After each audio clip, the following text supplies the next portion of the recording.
histoire, elle va se résumer en quelques phrases. Je suis originaire d'Alsace, arrivé à Lyon pour le boulot en 2008, puisque dans ma vie d'avant j'étais animateur radio, un métier que j'ai continué à faire pendant mes 5 premières années à Lyon. Et puis en 2013, j'ai décidé d'opérer un virage à 180 degrés et de me lancer dans la restauration rapide en créant un premier restaurant qui devait jamais être une chaîne, puisque j'avais pas cette ambition, un simple restaurant de burgers à la française qui s'appelle les Burgers de Papa.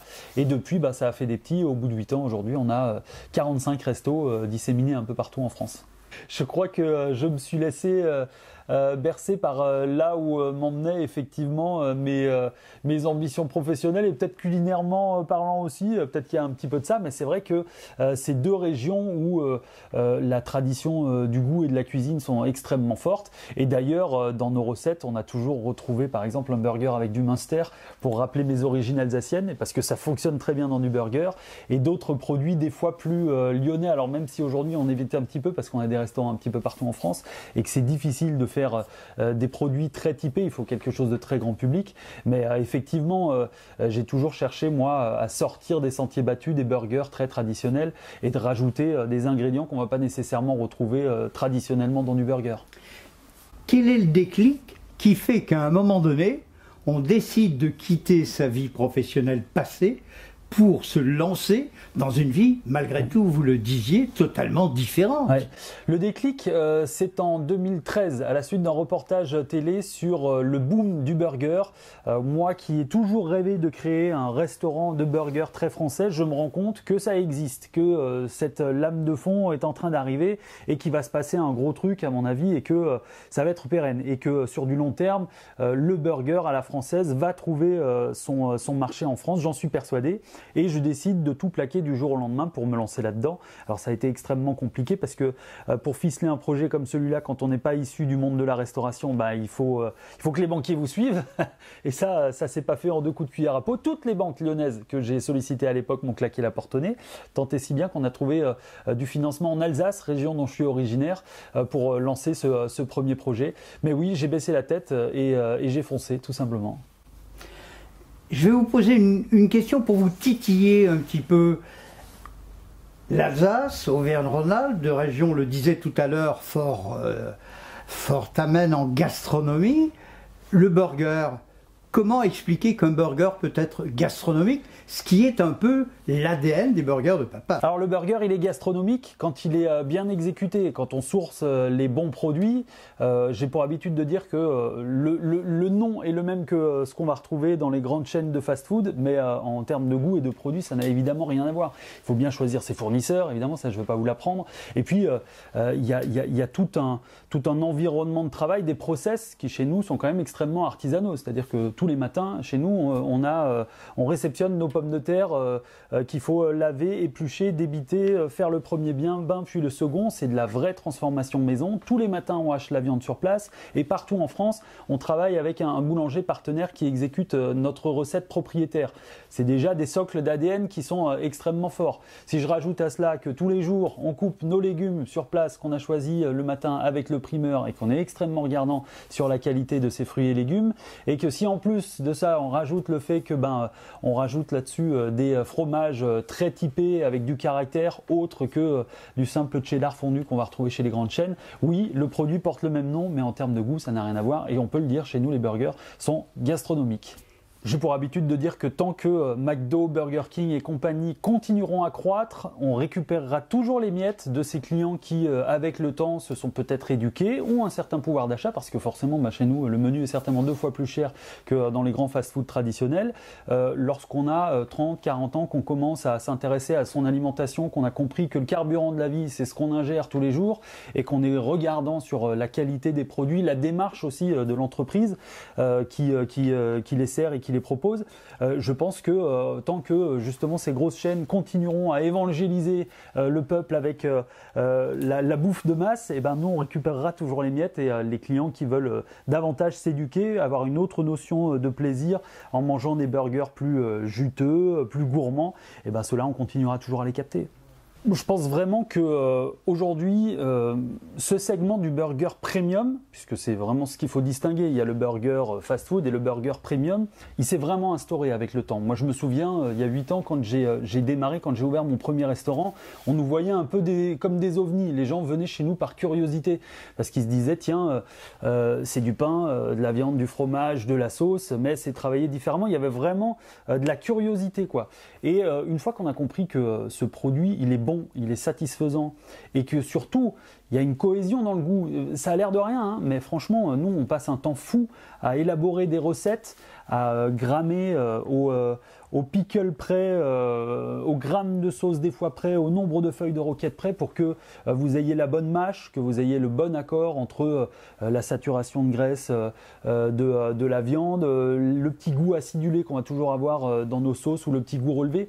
C'est extrêmement technique, vraiment. Le grammage, le détail de tout ce que vous mettez dedans, c'est avant tout pour équilibrer un produit, le rendre plus gourmand, plus attrayant que de faire de la comptabilité analytique. Alors, on fait de la comptabilité malgré tout parce que à la fin des fins, on est quand même là pour essayer de faire fructifier une entreprise. Alors évidemment, on n'est pas tous les jours à regarder ce qu'on a sur le compte en banque et savoir ce qu'on a gagné la veille. Mais néanmoins, on est obligé dans ces métiers de tenir les deux ratios les plus importants, hein, la masse salariale et ce qu'on appelle votre marge brute. Donc bien grammer, bien doser, ne pas surdoser, c'est des éléments extrêmement importants dans ce métier où on commence tous les jours à zéro, on capitalise jamais sur la veille et c'est extrêmement important d'avoir les yeux sur ces deux curseurs en permanence. Ouais. Vous ne m'avez pas dit pourquoi les burgers de papa. Alors les burgers de papa, il y a un lien avec la ville de Lyon et l'environnement dans lequel on évolue. Ici, Lyon, c'est la ville des mers, entre la mer Brasier, la mer Richard. J'ai toujours eu, moi, cette image de Lyon est une ville où la cuisine est féminine. Alors c'est pas extrêmement vrai, mais néanmoins, ça l'est peut-être plus que dans ma région originaire, région d'origine d'Alsace. Et j'ai voulu prendre ce contre-pied et à Lyon faire quelque chose autour de l'univers de papa. Moi, mon père cuisinait très peu, mais quand il cuisinait, c'était toujours la grosse fête. Il en faisait des tonnes, il y en avait dans tous les sens. Une fois sur deux, c'était raté, mais c'était toujours un événement parce que c'était papa qui cuisinait. Et il y a ce rapport à la générosité, je trouve, dans la cuisine de papa. Et puis aussi, au moment où j'ai créé cette marque, sont arrivés les premiers acteurs qui ont tous décidé d'amener des termes anglo-saxons dans les noms de leur marque. Et moi, je voulais vraiment que le nom burger, qui est le nom anglo-saxon, y soit, mais que ça reste presque une phrase, les burgers de papa. Et puis c'est très facile de dire je vais chez papa, et puis il y avait tout un univers à décliner autour de la famille. Et ce nom, il m'est venu quasiment instinctivement dès le jour où j'ai décidé de créer cette marque. Et je le regrette pas parce que je trouve qu'il a toujours et encore un sens très fort. Je vais chez papa comme je vais chez la mer Blanche, voilà. La mer Brasier. Exactement. Et c'est souvent ce qu'on entend, hein, les burgers de papa, quand je suis moi dans les files des restaurants, allez viens on va manger chez papa ou ce genre de choses. Évidemment, c'est très simple à retenir, quoi. Alors, les burgers de papa, certes, mais il n'y a pas que des burgers chez vous. Alors, il y a les fameuses frites aussi. Ah oui, oui, alors... fondamental. Exactement. Le burger et la frite, c'est les deux éléments les plus importants sur votre plateau. Et sur la frite aussi, on a développé toute une expertise pendant toutes ces années. Il existe aujourd'hui, je ne sais pas si vous le savez, mais 35 000 variétés de pommes de terre différentes. Toutes ne sont pas fritables. Donc aujourd'hui, nous, on a sélectionné avec le plus grand soin les deux variétés qui, à notre sens, sont les plus fritables, la grilla et la binge. On est très regardant sur la provenance parce que vous avez de la grilla égyptienne qui est pas vraiment très raccord avec notre éthique. L'empreinte carbone des pommes de terre quand elles viennent du Moyen-Orient, je vous laisse imaginer un petit peu ce que ça représente en termes de conscience. Donc on est très à cheval là-dessus. Nous, par exemple, à Lyon, on travaille avec des producteurs qui sont dans le 42, qui plantent chaque année pour nous près de 4 hectares de pommes de terre à grilla, deux frères, et qui sont les producteurs, les récoltants. Donc c'est vraiment de la terre jusqu'à l'assiette. On connaît la traçabilité de ces produits au gramme près. Ouais. Ça me fait penser à ce que d'aucuns appellent locaveur, qui n'est pas le terme exact. En fait, vous avez un approvisionnement local dans la mesure du possible. Oui, alors ça aussi, c'est un élément très différenciant de la plupart des grandes chaînes. Et c'est aussi une bride d'une certaine manière. C'est-à-dire que on somme nos franchisés, qu'ils soient à Nantes, à Montpellier ou à Strasbourg, de travailler avec des fournisseurs locaux. Alors c'est ce qui fait que des fois, on peut peut-être avoir des petites variations en termes de goût d'une région à l'autre. Mais on insiste là-dessus. Tous les boulangers doivent être dans un rayon de 10 km autour du restaurant. Et les pommes de terre, dans la mesure du possible, on essaye de se sourcer en local. Ouais. Et on communique là-dessus, évidemment. Quoi d'autre? Les burgers, les frites. Est-ce qu'il y a un petit peu un bec sucré? Alors, il n'y a pas de bec sucré à proprement parler, il y a toute une carte de milkshake qui sont des produits... Oui, c'est un bec sucré. Oui, ouais. Alors c'est un des produits phares de l'enseigne aussi, les milkshakes, fait avec de la vraie glace vanille, avec de la vraie vanille, il semblerait que ça existe encore. Qui pour le coup n'est pas locale. Non, qui pour le coup n'est pas locale, elle vient de Madagascar, mais enfin bon, la vanille lyonnaise, jusqu'à preuve du contraire, elle n'existe pas. Donc oui, effectivement, une carte de 9 milkshakes qui fonctionnent très bien, qui ont été mis à la carte il y a 5 ans maintenant, et à tel point que ça marche si bien qu'aujourd'hui, ce qu'on appelle la baseline, c'est les burgers de papa, burgers et milkshake. Ouais. Quelle est votre clientèle? Des jeunes, des très jeunes, ouais. Des moins jeunes? Le client type des burgers de papa, c'est un homme de 37 ans. C'est très marrant parce que la plupart du temps, vu de l'extérieur, on pourrait s'imaginer que ce sont des étudiants, des jeunes, etc. Il ne faut pas se tromper de cible. Nous, les étudiants aujourd'hui, ils font partie de nos clients minoritaires, quoi. On est sur une catégorie socio-professionnelle plus. Ça représente quand même un certain ticket. Hein, manger chez nous, on est quand même sur un menu qui est autour de 13 €. C'est pas à la portée de tout le monde. Si on veut y manger 3 fois par semaine, c'est pas les étudiants qu'on arrive à attirer.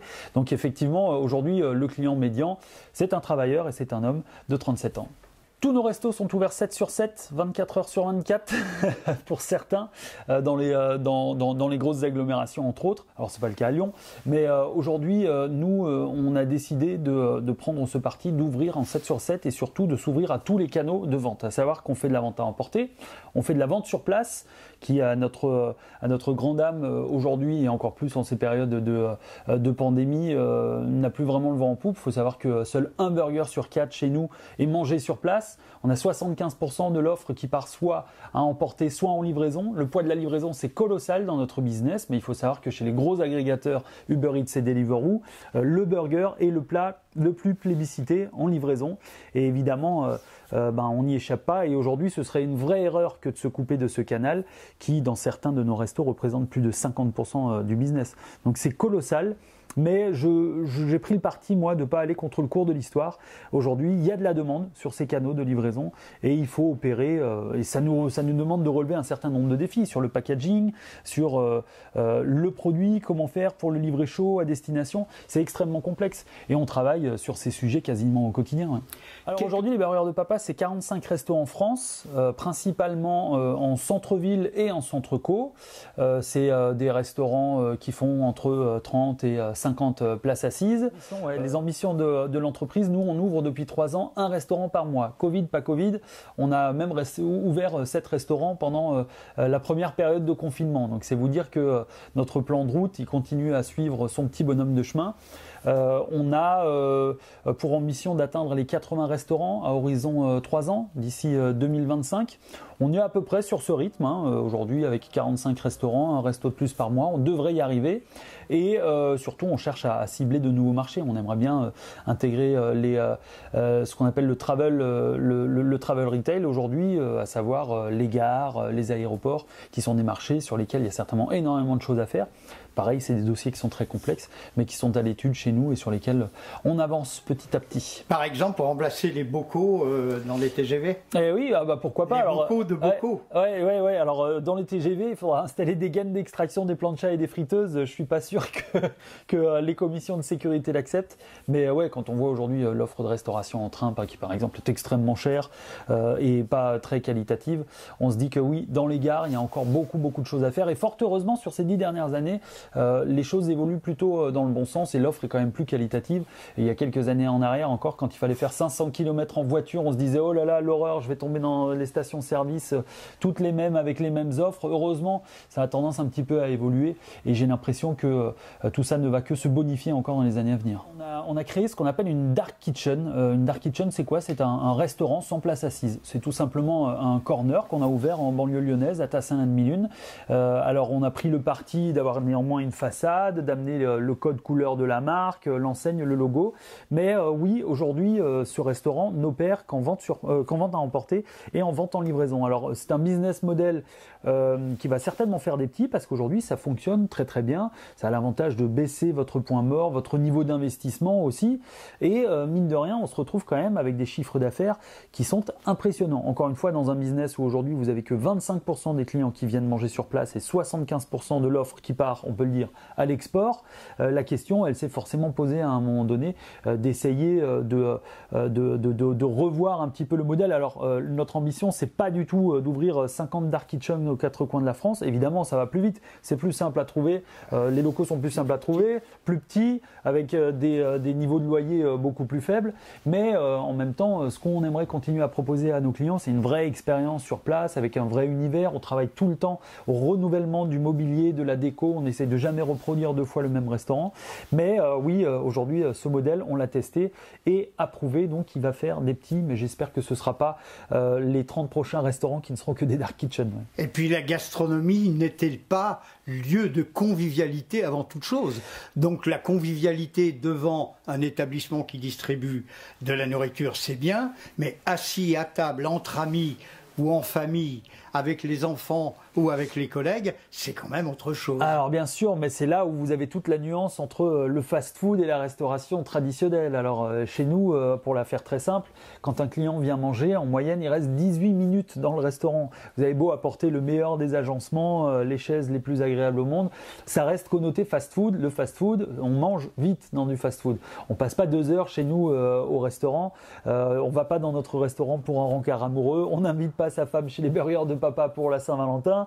Voilà, on reste sur un produit quand même qui se mange avec les mains, avec un plateau, etc. Donc cette connotation de fast-food, elle reste très forte chez nous et on n'a pas vocation demain à évoluer vers de la restauration plus traditionnelle ou autre. Le modèle tel qu'il est aujourd'hui, il est déjà suffisamment bien défini. On le disait tout à l'heure, quelques éléments supplémentaires. Je crois savoir qu'il y a une carte de fidélité. Vous le disiez que vous êtes ouvert 7 jours sur 7, que vous avez un développement à court et moyen terme assez intéressant. Non, parmi les nouveautés qui arrivent chez nous dans les prochains restaurants, c'est la digitalisation de l'offre. On va de plus en plus s'orienter vers des bornes de commande qui ont l'avantage d'avoir des tickets moyens plus élevés. La borne de commande n'oublie jamais de vous proposer les suppléments avec vos frites, n'oublie jamais de vous proposer les desserts et les cafés. Donc on l'a testé sur notre restaurant pilote de Lyon Confluence et ça marche très bien. Et tout ça a vocation à faire des petits évidemment. On s'oriente plutôt vers ça, la digitalisation de l'offre, certainement retravailler le parcours client aussi sur la vente à emporter sur le téléphone. On réfléchit aussi à une application, à plein de sujets comme ceci. Mais évidemment aujourd'hui la digitalisation étant dans l'air du temps, on va certainement pas louper le train. Yves Ecker, merci. Dernier mot, on vous a vu il y a quelques jours à la télévision sur M6 dans le rôle de patron incognito. Déjà de dire oui à une telle proposition, est-ce que c'était facile? Quelles ont été les contraintes que vous avez dû supporter vis-à-vis de vous-même, de votre famille, des employés des établissements, et qu'en avez-vous retiré? Hormis un taux de notoriété sans doute un peu plus important. Alors évidemment, l'aspect médiatisation et le boom qu'on a connu dans nos restaurants suite à la diffusion de l'émission, ça a été colossal. Il faut quand même le dire, c'est de la croissance de l'ordre de 25% d'une semaine à l'autre sur l'ensemble d'un réseau. C'est costaud. J'ai accepté de faire cette émission pour la simple et bonne raison qu'en la visionnant, puisque je la connaissais pas du tout, j'ai trouvé que c'était un programme bienveillant qui réconciliait salariat et patronat et qu'on n'était pas du tout dans un programme de télé-réalité tel que je les exècre où on cherche à faire du buzz, à monter les gens les uns contre les autres. C'est pas du tout la démarche de ce programme, donc c'est ce qui m'a fait accepter. Les contraintes, elles ont été nombreuses. La première, se laisser pousser la barbe pendant 3 mois. Moi qui suis toujours rasé, alors presque de près, c'est pas le cas aujourd'hui, mais en général c'est plutôt le cas. Accepter de se faire décolorer les cheveux pendant une quinzaine de jours, ça aussi, ça a été une grande première. Et puis surtout, ce qui est plus compliqué, c'est de mentir à tout le monde, puisque cette émission, je savais déjà depuis plus de 6 mois que j'allais la tourner prochainement. Il a fallu mentir à tout mon entourage, à commencer par ma compagne, mes enfants, jusqu'au jour où j'annonce que je pars pour 10 jours pour tourner cette émission. Donc ça a été plutôt compliqué, mais j'en retire que du bénéfice parce que j'ai vraiment vu de vraies choses à faire évoluer sur le terrain, ce qui, dans mon rôle au quotidien, malheureusement, je suis plus en connexion permanente avec le terrain, et ce dont je me rends compte, c'est que les yeux du patron ne sont pas ceux des cadres, même des très bons cadres sur le terrain, et que c'est important pour un patron de redescendre en permanence dans l'arène pour voir ce qui s'y passe. À refaire, et puis vous avez été suivi la semaine d'après par un autre patron lyonnais emblématique, le patron de LDLC. On voit là aussi de l'empathie de la part de Mission, mais j'allais dire une empathie normale, sans forcer le trait. Je pense que les patrons lyonnais sont peut-être plus sympas que la moyenne. Non, mais c'est vrai que soignez vos salariés et ils soigneront votre business. C'est aussi simple que ça et il n'y a rien de plus à rajouter. Si vous êtes respectueux, que vous valorisez bien les gens qui travaillent pour vous, si vous arrivez à leur faire aimer la marque, comprendre votre démarche et les emmener avec vous, eh ben vous avez tout gagné. Le reste, ça suit. Allez, on est à Lyon, on le disait tout à l'heure, on l'a dit plusieurs fois, Lyon, capitale mondiale de la gastronomie. Yves Ecker, quel est le mot de la fin? Mais fin, en l'occurrence, et ça tombe bien chez vous, s'écrit F-A-I-M. Eh ben oui, le mot de la fin pour moi, ce sera praluline, parce que je suis accro à la praluline. Il ne peut pas se passer 2 jours dans la semaine où je ne mange pas de cette petite merveille de pralu. Et j'ai découvert ça en arrivant à Lyon, et je me souviendrai toujours du premier jour où j'ai mis ce truc en bouche, où j'ai ressenti une forme d'extase que je n'ai jamais connue de toute ma vie en mangeant quelque chose. La praluline, c'est le Graal. Aux pralines, évidemment, la vraie praluline, la rose et celle qui colle aux dents, j'adore. Une chose à ajouter comme ça à la volée que nous n'aurions pas abordé? J'ai un petit point à rajouter parce que la ville de Lyon, moi, m'a accueilli les bras ouverts à une époque où ça allait pas très fort dans ma vie quand je suis arrivé en 2008, et je me sens extrêmement reconnaissant envers toutes les personnes que j'ai rencontrées ici. Je me suis refait une nouvelle vie ici. J'ai démarré je me suis lancé dans un nouveau challenge.